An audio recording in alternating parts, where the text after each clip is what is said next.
Now, hackers have stolen up to $1 billion from financial institutions in over 30 countries in what could be the biggest cyber bank heist in history. Before it was published, RT received exclusive access to the report from the Russian IT security firm Kaspersky Lab, which discovered the crime. And you can see here quotes from that report. This is how they say it happened. Back in 2013, an ATM in Ukraine started spewing out cash when no customers were around, and the money was eagerly collected by random passers-by. Specialists from the Kaspersky were called in by the bank to investigate. What they found was a huge security breach, but it wasn't only at this institution. It affected over 100 other banks worldwide. According to Kaspersky, at least $300 million were stolen, but the company says the total could be more than 3 times higher. Well, Kaspersky has not revealed the names of the banks affected because of an agreement with them, and no institutions have admitted any security breach. Let's now talk to the chief of staff at Kaspersky Lab, Anton Shingarov, who joins me now live from Mexico. Anton, thanks so much for joining us. Well, $300 million, this is a huge sum, unprecedented, I would say. How did this happen? How was this possible? Hi, Marina. Well, first, it was the most sophisticated criminal attack we've ever seen. Criminals in this attack, they used the methods which were in the past used by governments. So it was targeted attack. Attack on each bank took approximately 2 months, and we estimate there was a gang of approximately 10 or maybe more criminals working on a daily basis in this attack.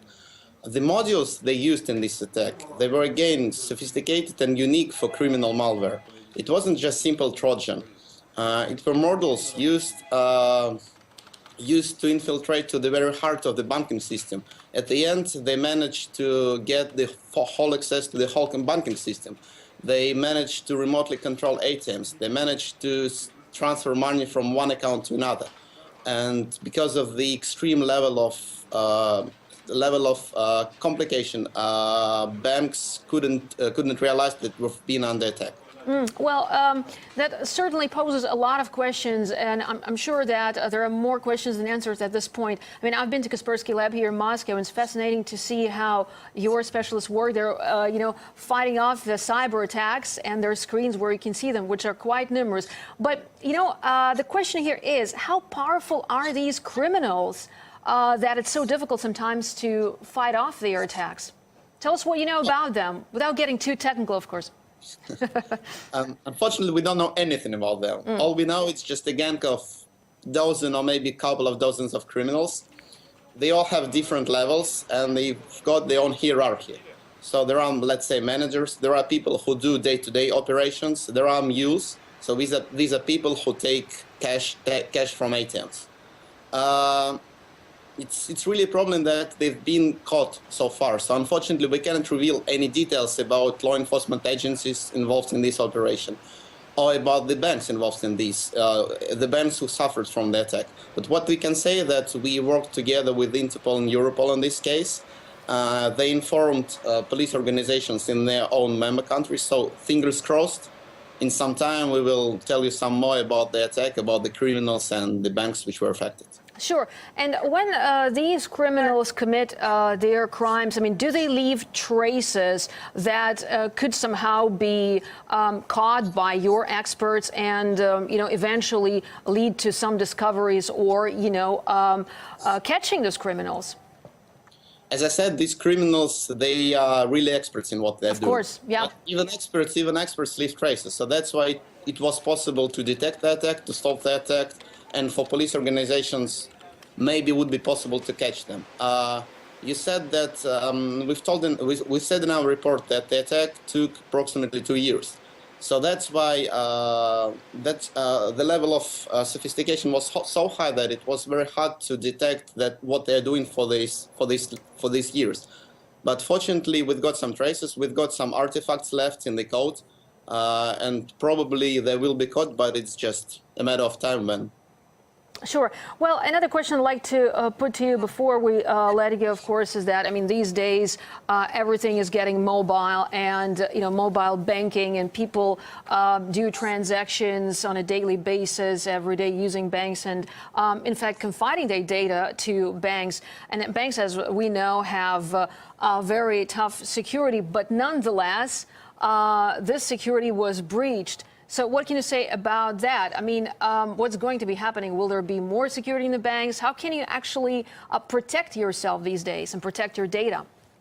Yeah, it's a very important thing. A fight with criminals, it's always an arms race. So security companies develop better protection and criminals develop better malware to bypass it.